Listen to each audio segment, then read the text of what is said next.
Well, good morning, CLC. Good morning. Pardon for the delay. The Wi-Fi or the internet is out in the area. And so we were desperately trying to connect to a hotspot to at least run the iPad so that our online people can see it. And it makes my job a whole lot easier to upload it to YouTube. If I can download it off of Facebook.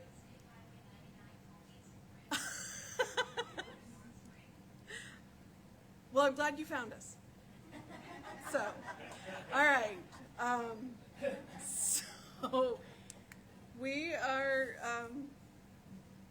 as Mary said, all of our musicians are either out of town, because a couple of them are out of town doing a wedding, and everybody else you would normally see is exhausted.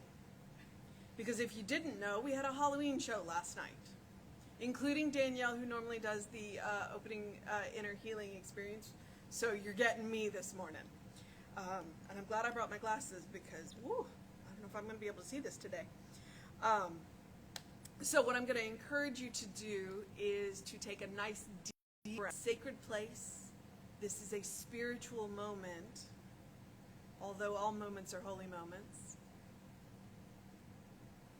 And be here now.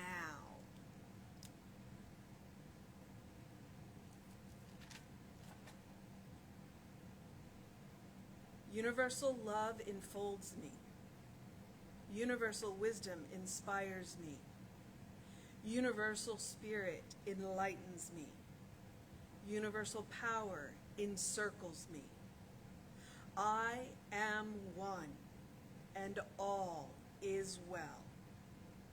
As we begin the inner healing process, let me invite you to relax in the quiet confidence, opening yourself up to the miracle-working higher power.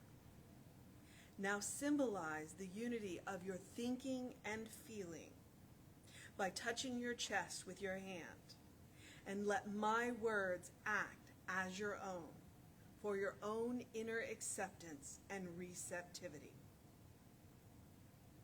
I acknowledge that there is a power, intelligence, wisdom greater than my own.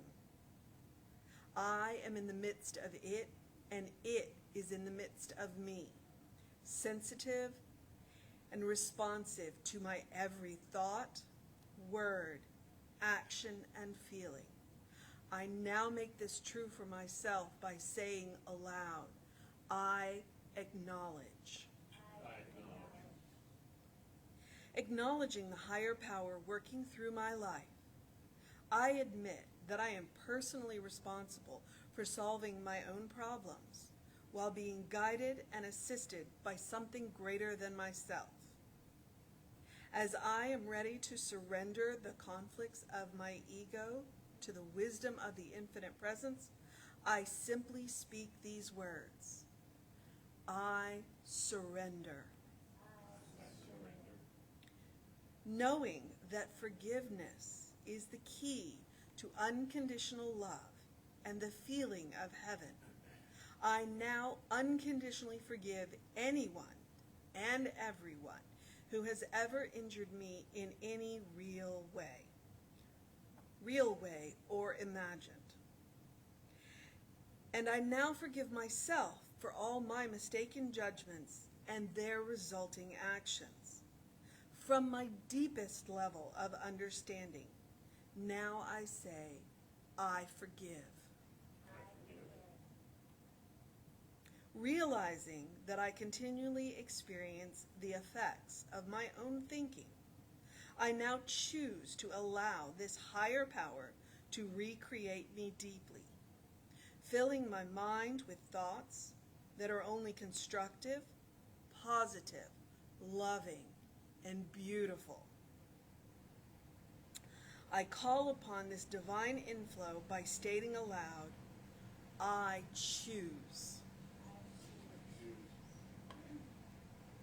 I now center upon that one special idea that I am willing to accept as real for me in this coming week, visualizing the idea as already acted upon and brought to pass. In seeing my ideas become a fact of my experience, I enjoy the happiness and peace of my thought fulfilled, and gratefully I speak these words: I accept. Knowing that I have an everlasting place in the midst of the power that sustains all creation, as well as the support of all those around me, I allow myself to relax in the peace of fulfillment and gratitude and say, I release. Now, in my mind's eye, I envision the presence of someone near and dear to me. Family member, friend, mentor, someone who has touched my life in deep and loving ways. Someone who's not physically present in the room this morning. And I turn to that image in my mind and say, I am grateful for the good in your life. I now open my eyes to the world around me and turn joyfully to the person next to me or on this broadcast and share my gratitude and confidence by saying, I am grateful for the good in your life.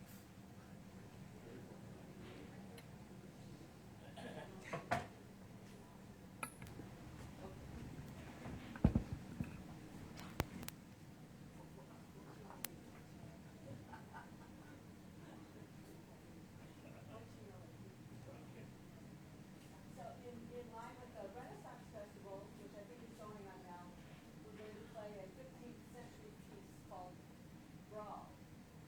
Spelled Bransle, but it's got a different pronunciation.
That was gorgeous.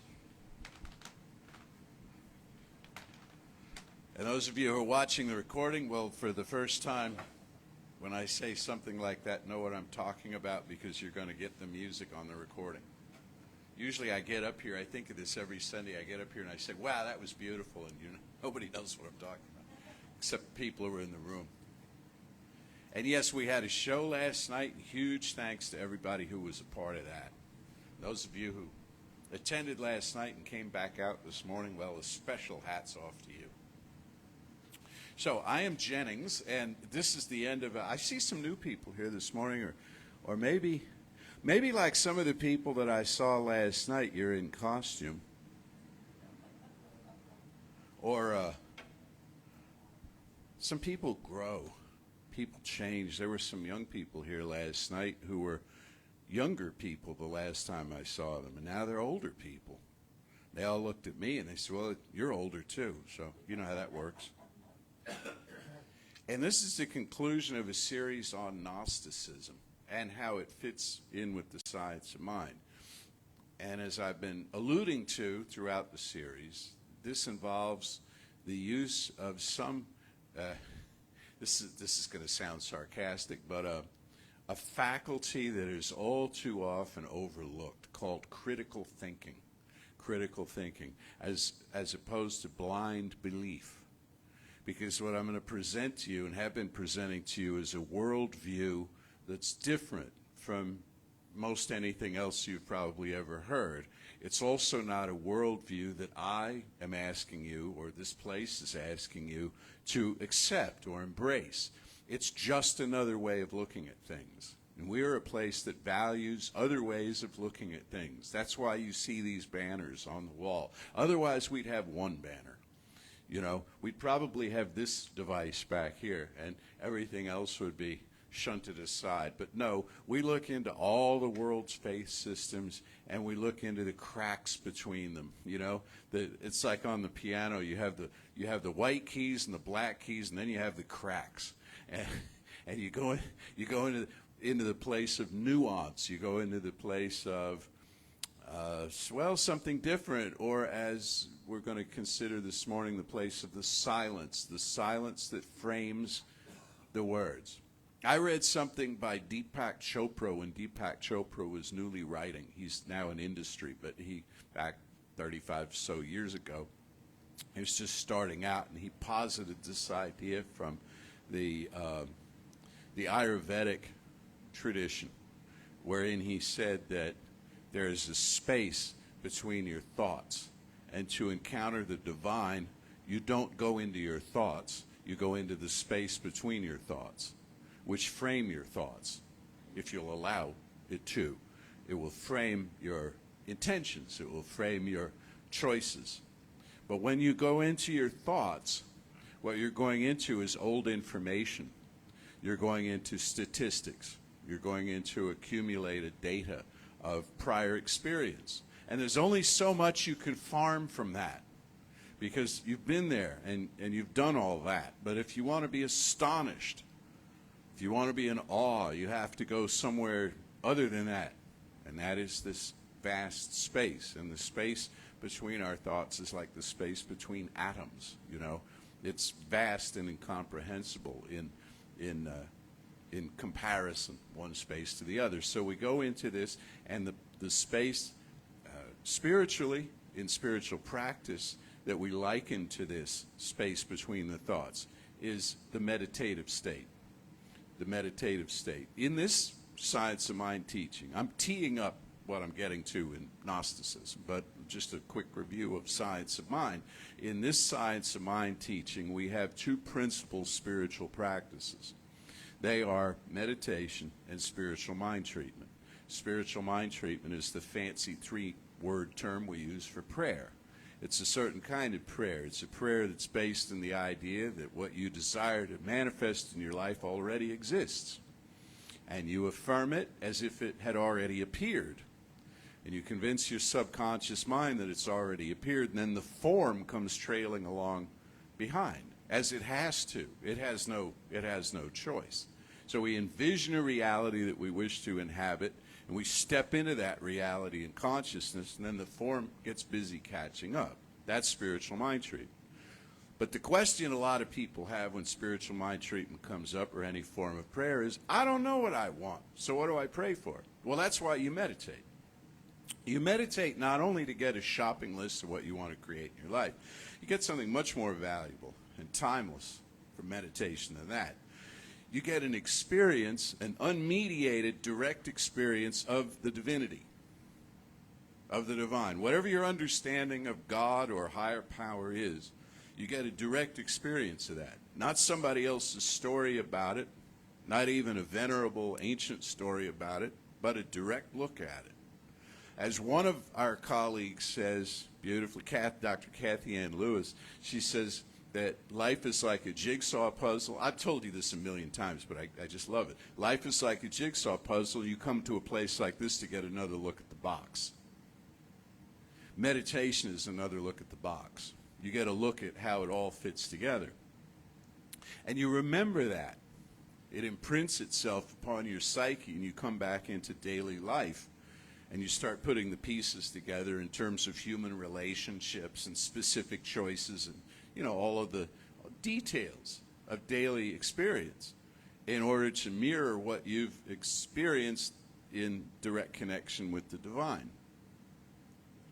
So meditation is a time of listening. It's a time of communion. You don't have to do anything. In fact, it's a game your mind will play with you. When you start to meditate, it will tell you you should be busy meditating. Your mind will tell you you should do something about this. Don't just sit there, do something. Don't just sit there, do something. And I always laugh when I think about this because I remember Dudley Do-Right in the old cartoons, in the Bullwinkle and Rocky. Anybody with me here? You got to be of a certain, I know. It's getting more and more obscure. It's like, where did Howdy Doody go, But, so Dudley Do-Right was kind of a dingbat of a Mountie. And he had a commanding officer who was kind of not all there either. And the commanding officer gave him a command one time. He said, "Don't just do something, stand there." And so Dudley Do-Right stood there. And the sun went down. The sun came up. Days passed, and he was still standing there. Well, the mind is like that. You see, the mind will take this and say, well, you've got to do something. And if you can't do something, you need to look like you're doing something. Somebody might walk by and look in on you. Think, well, that person is just sitting there. So we've been trained, we've been yelled at ever since we were this high to not dawdle. You remember that word? Don't dawdle. Get busy. Do something. So when we sit down to meditate, all these alarms go off in the mind that we're sitting there wasting our time, that we should be doing all sorts of other important tasks. And that's the conscious mind's, the intellect's defense mechanism. Or to put it another way, that's the ego's defense mechanism. The ego is the conscious mind's sense of being the conscious mind. That's what the ego is. And the ego, or conscious mind being itself, thinks that it runs the show. It thinks it created the universe. It thinks it does absolutely everything from a level of logic, from a level of intellectual expertise. And so to suggest otherwise to it makes it feel all threatened and weird and needy, and so it starts interrupting you when you try to meditate. At which point a lot of people give up and they just walk away from meditation. And they start to look at spirituality either as completely irrelevant to them or simply a big gumball machine, just something that I can get what I want from. But there's another way of going about all of this, which is to befriend the silence, to befriend the subconscious mind that exists beneath the conscious, to go to that, not wanting anything, and just sit with it and just be with it for a while. And what happens then is you soften it up, and you get softened up to the idea that there's a power greater than you are, right where you are, and it's doing just fine, and you're doing just fine. And all you really need out of this life to have it all work and all fit together is to know who you are. To know who you are. Because then you'll know what your needs are and what needs you want to have met. And you'll know better how to meet them. You'll also understand that everybody else that you ever encounter is busy figuring out who they are. And sometimes that gets messy, and sometimes they do it on your doorstep. Get busy figuring out who they are. And instead of now getting all threatened and needy and weird about that, we look at it and we say, well, this person is just figuring out who they are in front of me, and that's an honor. That's an honor that I get to experience that in some way, that I get to support that, and so on. So the gist of this thing is to be all counterintuitive and, kind of go back on what we were told when we were little about being busy and productive and fruitful and good citizens and all that, and to just say, get still. Be still, Scripture says, and know that I am. That I am God. Be still and know that I am. It doesn't say get busy and know. It doesn't say get all frantic and know. Be still and know. Relax and know. We're coming into a dark period in the solar sense of the year. Today is this week is coming the Celtic New Year, which we're going to observe today with a ritual process after the service. It was called Samhain, and it's an ancient forerunner to Halloween. Halloween kind of puts on a party, and it's gotten all strange and interesting, but kind of off the point sort of thing, like last night's zombies in the show. That's not really part of New Year experience or the Celtic idea either. Because why? Why do we have a Halloween that terrifies us? For the same reason it's hard to meditate. Because if Halloween is telling us enter the darkness, if this time of year is telling us that there's going to be less sunlight, more moonlight, more stillness, more inward growth, less outward projection, that gets threatening, gets weird. We don't know what to do about that. Why? Because we're disoriented. That's what happens in the dark. You get disoriented. What does disoriented mean? You can't find the east. That's what disoriented literally means. When they say orientation, means they turn you around. Did you know every church in America, every church in the Western world is oriented east-west? And if they can't, for some reason, architecturally, they orient it symbolically east-west, this being the east, the altar, light coming from the east. Where I'm standing is supposed to represent light. How cool is that? It's all light is coming at this. Why? Because it represents the rising sun. It represents, the light of consciousness and so on. So when you can't find that, you're disoriented. Feels uncomfortable. But it's also a new beginning every time you're disoriented. Because you get too oriented, you see. You get too oriented to where the information is coming from. You think you have it all figured out. And when you think you have it all figured out, you stop learning. And you start to unplug. It's kind of like we're battery-operated vehicles, We need to recharge periodically. And the safest way to do that is never unplug at all. That won't work with a car, but it will work with us. Is don't unplug at all. Stay connected to the source all the time. But when we think we just get it on Sundays or out of a book or a workshop or whatever, then we tend to unplug and just run on accumulated information, and we become a closed system, you see, and we're just recycling the same information over and over. And as you learn about closed systems, they head toward entropy, which is they seize up.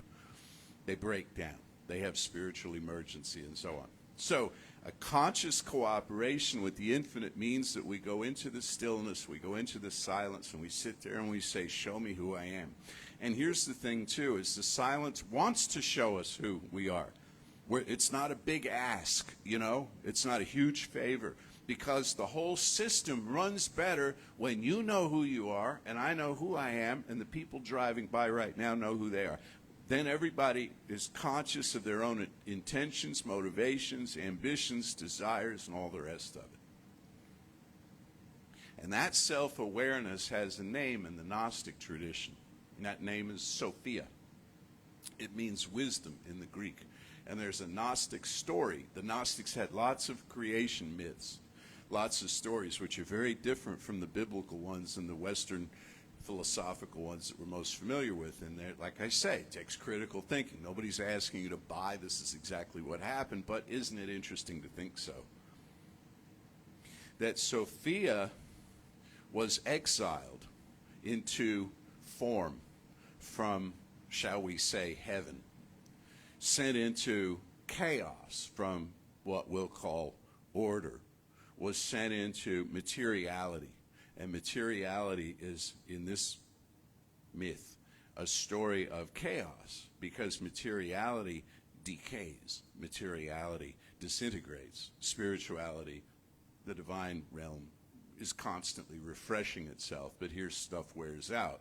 So she is sent into form, and she is trying then for the rest of eternity to get back into pure spirit, trying to liberate herself from form into spirit. To do this, she works through us. She works through the creatures that she finds here, who she has great empathy for, who she sees herself in, identifies with, and so on.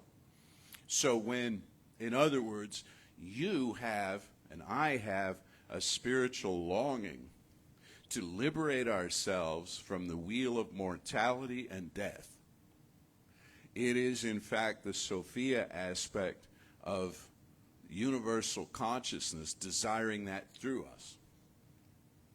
Therefore, we have help. We have a power greater than we are working through us toward that, with which we cooperate.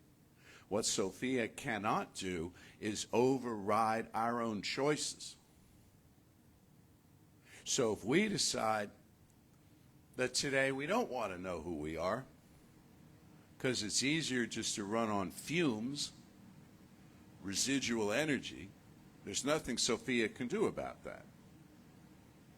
So that's why we work on us. That's why we work on, and that's the great paradox of this whole teaching that people bring up all the time, is, wait, I thought you said that all there is God, and we're the experience that God is having of itself in this world by means of us, and it's all built to work, and all this good news stuff. I thought you said that. Why am I still having to do my work, quote unquote?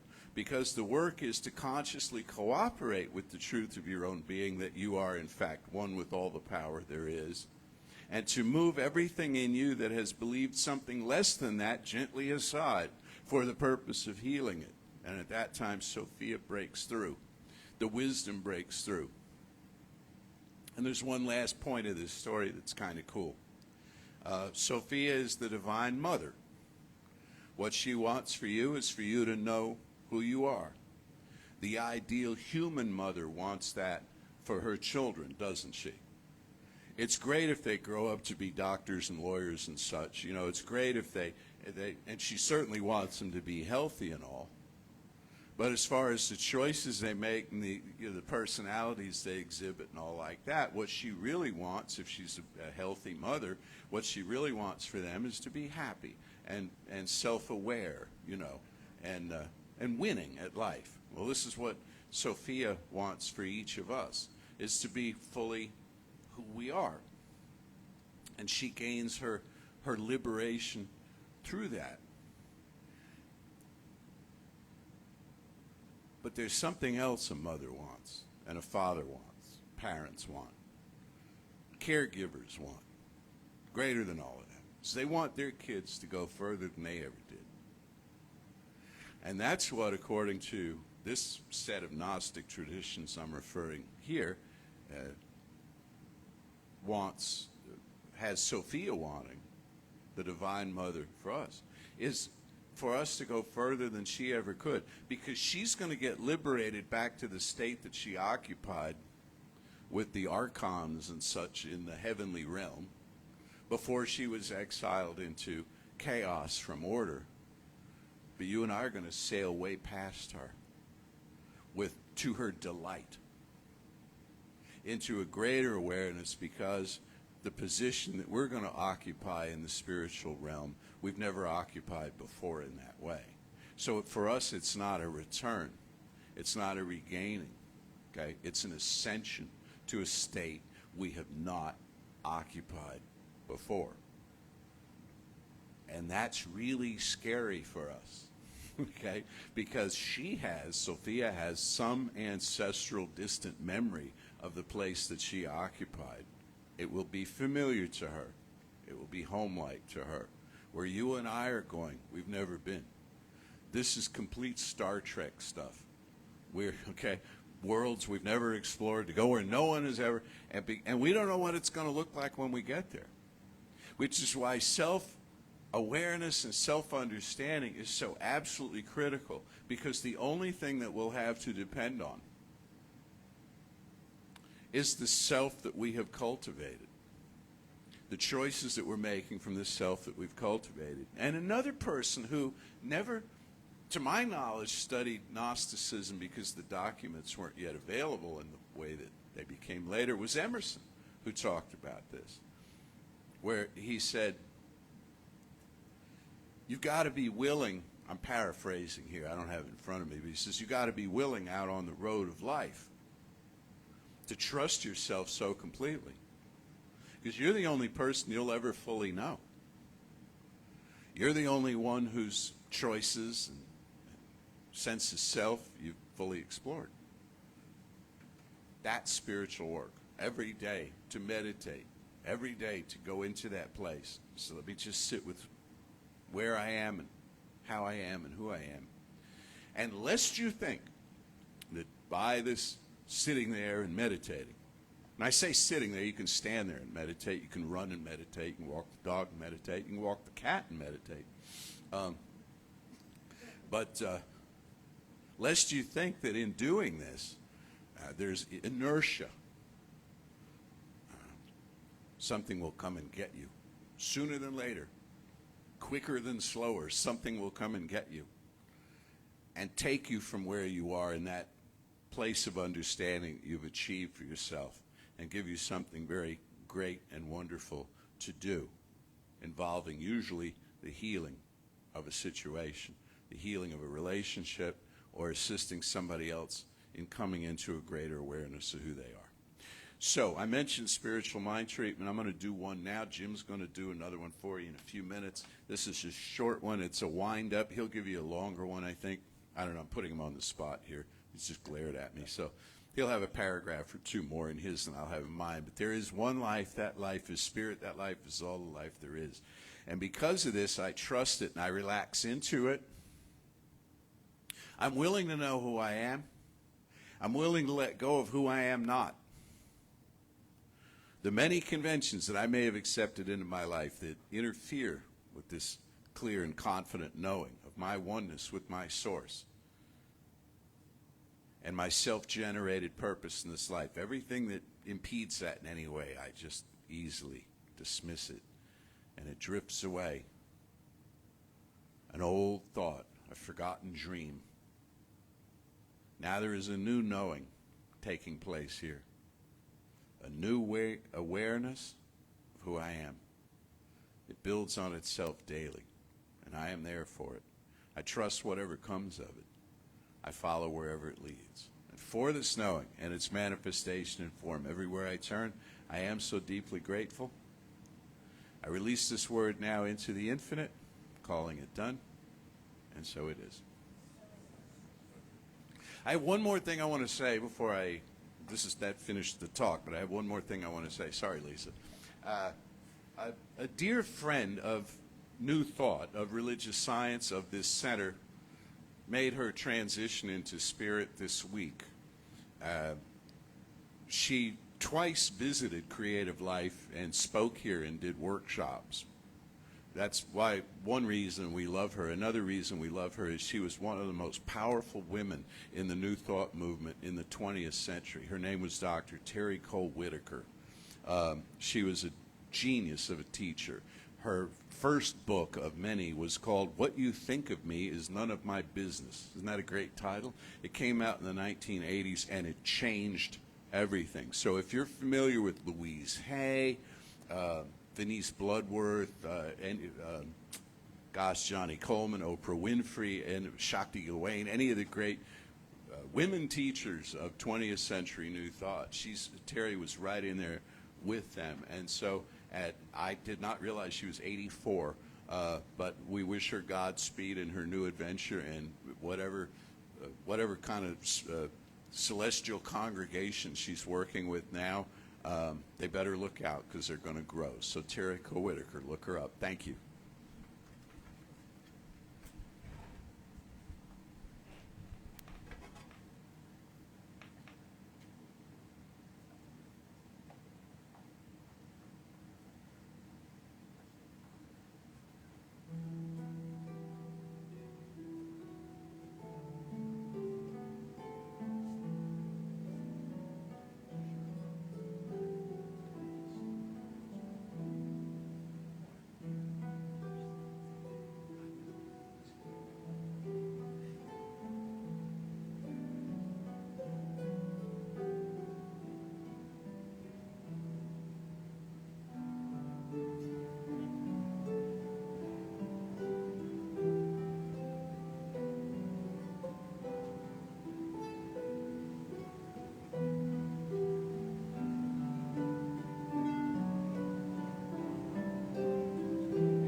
Once again, our harpists, Mary and Ji Ying. Thank you.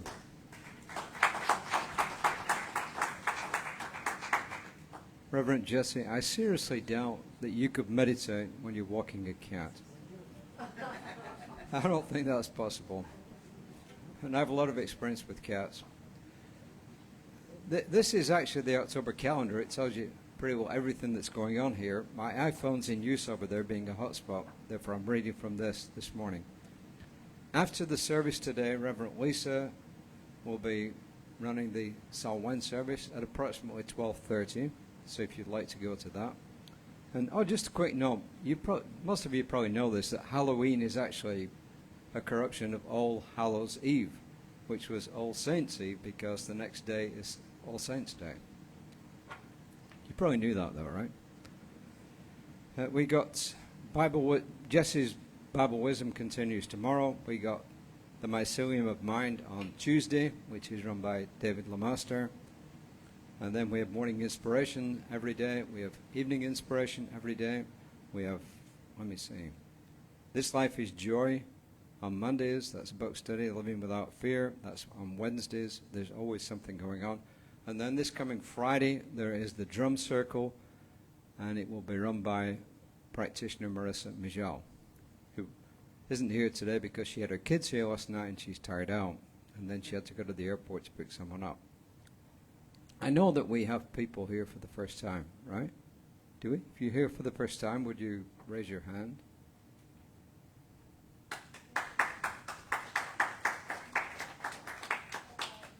You guys are not members of Toastmasters, because if you were, you would be really clapping. Do you want to? Thank you. Right, Shirley? Right, Barbara? So Mark is going to give you a little package of information. And because we got a late start, I'm just going to move along here. And just thank you for all your donations. We truly appreciate them. It keeps this place going. As you heard from Reverend Jesse, his message and all our messages are actually to help you become a better person, to help you live a better life, and also to pass that message on to other people. Why? To make the world a much better place to live in. So let's all say together now, divine love, through me, blesses and multiplies all the good I may have, all the good I give and receive. I am prosperous now, and so it is. And do we have some more harp? Okay, thank you, Mary.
All right.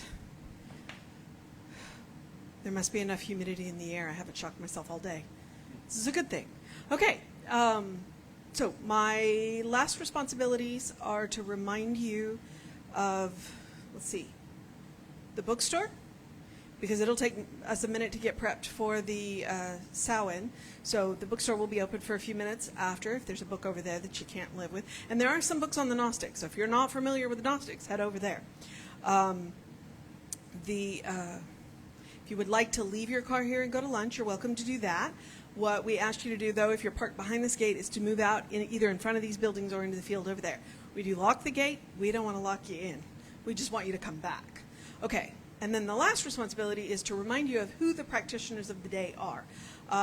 If you are online, and so if you happen to be in the room and don't make it to service, I do want you to know you have access to practitioners. We have a Zoom room where it's a Zoom watch party where they get together and watch and talk about the service in Zoom. And then what you do is you get in there and you just message the Zoom chat and say, hey, I'm looking for the practitioner of the day, and they will put you in a breakout room. So just let them know, and they'll sort it out amongst themselves. Sometimes we actually have one assigned, and some days we're just like, hey, and whoever is up for it will take it. All of them are wonderful. Katie is wonderful, Dana is wonderful, David Lemaster is wonderful, Michael Levinson is wonderful, Terry is wonderful, and if I'm leaving any practitioners out that are in the Zoom room, let me know so that I can call your name occasionally. Okay. But the one in the room is Jim, and he is gracious enough to do our closing meditation. So I'm going to hand the mic to him.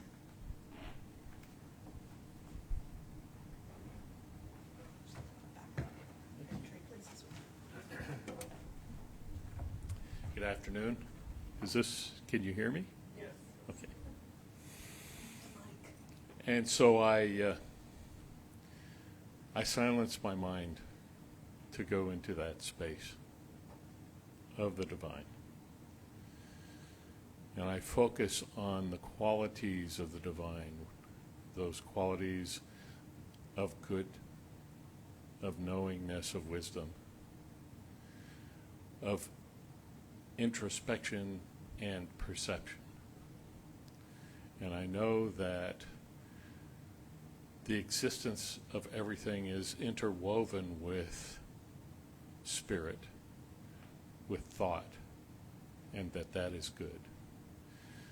And as there is one life, I am one with that life. I am one with everyone gathered in this room. And as one, I share in that perception. I share in divine thought.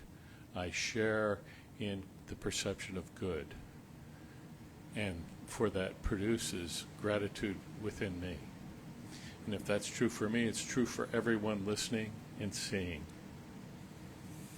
And so I speak my word for all of us when I say that we go into life experiencing and expecting and trusting that the highest good is always prevailing, is always present, and blesses us and moves us to gratitude.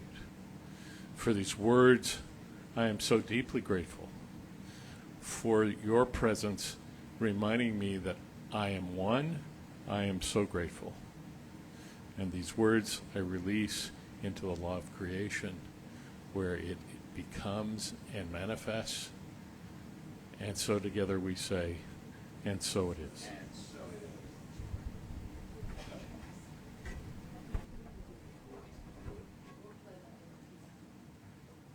You gonna play it?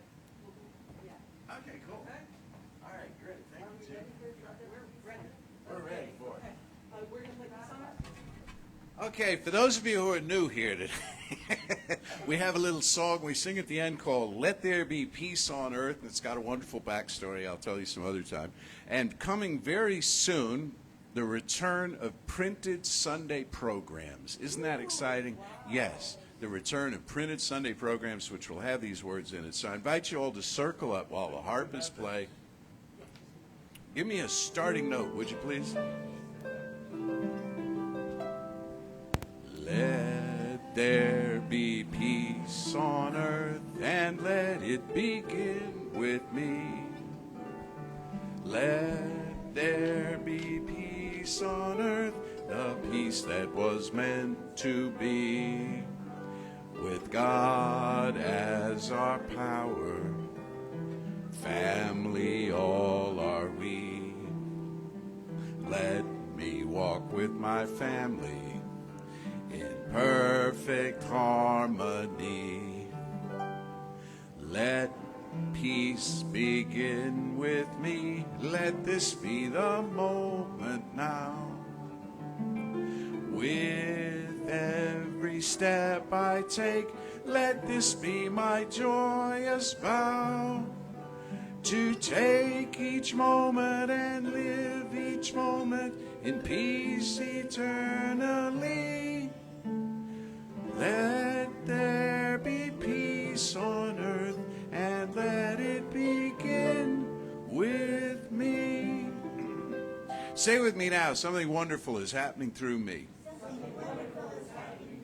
I feel it in my body. I feel it in my mind. I feel it in everything I am. I choose it. I trust it. I use it. And I love it. And so it is. All right.